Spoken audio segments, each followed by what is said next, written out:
할렐루야! 오늘 우리가 함께 읽고 묵상할 본문은 레위기 11장 1절에서 23절까지 말씀입니다.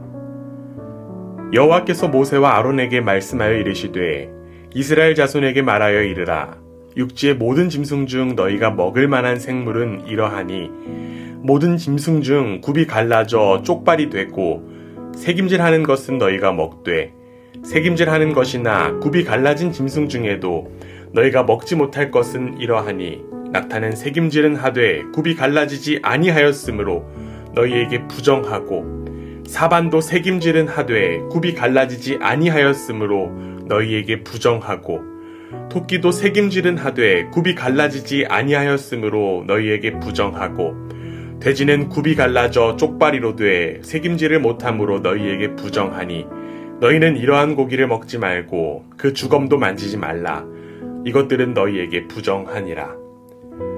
물에 있는 모든 것 중에서 너희가 먹을 만한 것은 이것이니 강과 바다와 다른 물에 있는 모든 것 중에서 지느러미와 비늘 있는 것은 너희가 먹되 물에서 움직이는 모든 것과 물에서 사는 모든 것 곧 강과 바다에 있는 것으로서 지느러미와 비늘 없는 모든 것은 너희에게 가증한 것이라. 이들은 너희에게 가증한 것이니 너희는 그 고기를 먹지 말고 그 주검을 가증히 여기라. 수중생물의 지느러미와 비늘 없는 것은 너희가 혐오할 것이니라. 새 중에 너희가 가증히 여길 것은 이것이라. 이것들이 가증한즉 먹지 말지니 곧 독수리와 솔개와 물수리와 말똥가리와 말똥가리 종류와 까마귀 종류와 타조와 타흐마스와 갈매기와 새매 종류와 올빼미와 가마우지와 부엉이와 흰 올빼미와 사다새와 너새와 황새와 백로 종류와 오디새와 박쥐니라.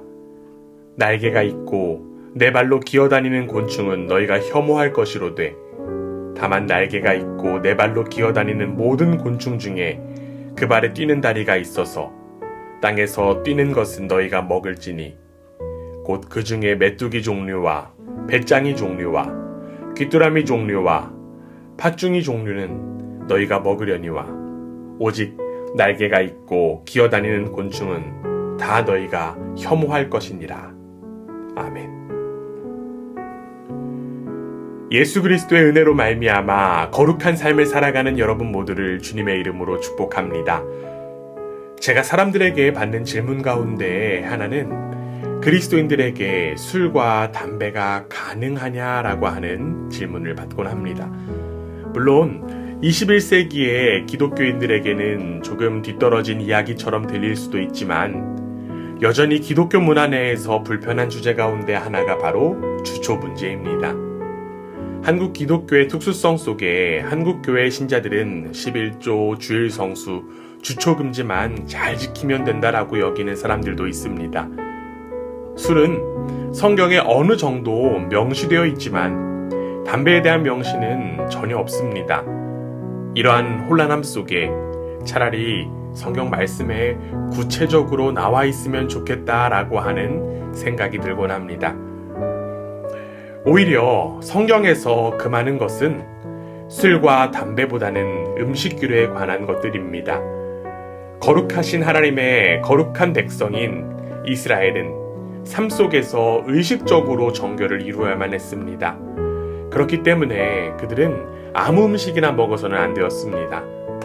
그리고 오늘 성경 본문은 먹을 수 있는 것과 먹어서는 안 되는 것을 이야기하고 있습니다.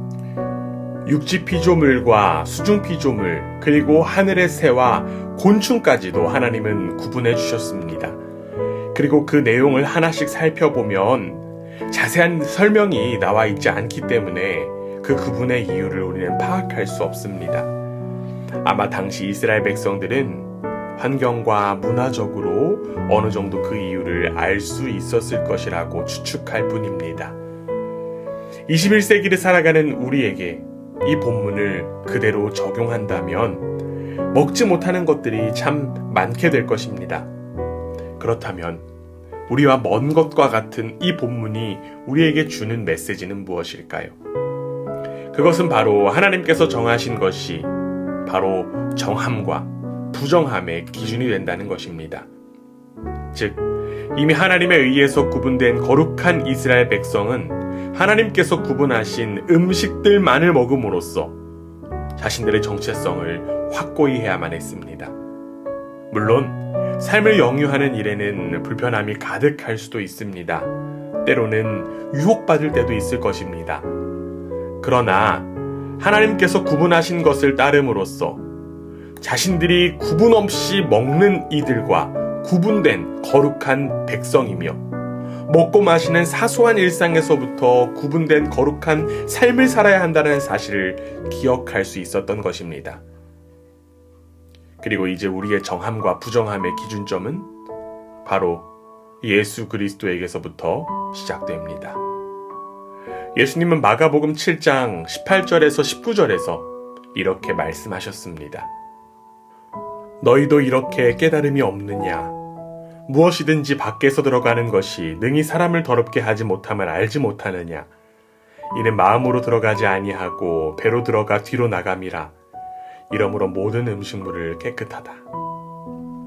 예수님은 정함과 부정함을 결정하는 것이 우리 밖이 아니라 우리 안에 있다라고 말씀하셨습니다. 예수 그리스도 안에서 더 이상 정함과 부정함의 경계가 존재하지 않는다라고 하는 것이죠. 그렇다고 해서 우리 마음대로 구분하라는 이야기 결코 아닙니다.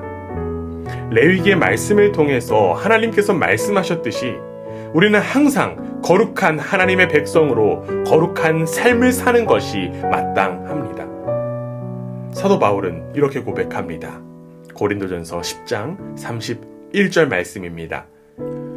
그런즉 너희가 먹든지 마시든지 무엇을 하든지 다 하나님의 영광을 위하여 하라.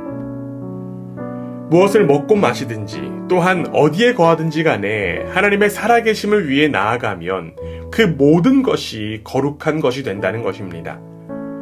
하나님의 백성으로 부름받은 우리는 하나님의 영광을 위한 사명이 허락되었습니다.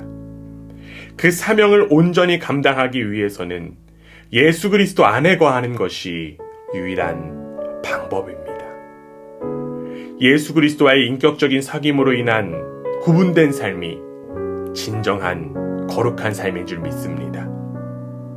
거룩함과 속함이 혼재되어 있어 구분하기 쉽지 않은 이 시대 속에 성경을 문자적으로 바라보며 이웃을 정죄하기보다 나부터 하나님과 공동체 앞에 부끄럼 없는 인생으로 굳게 서는 하나님 나라의 백성이 되기를 주님의 이름으로 간절히 원합니다.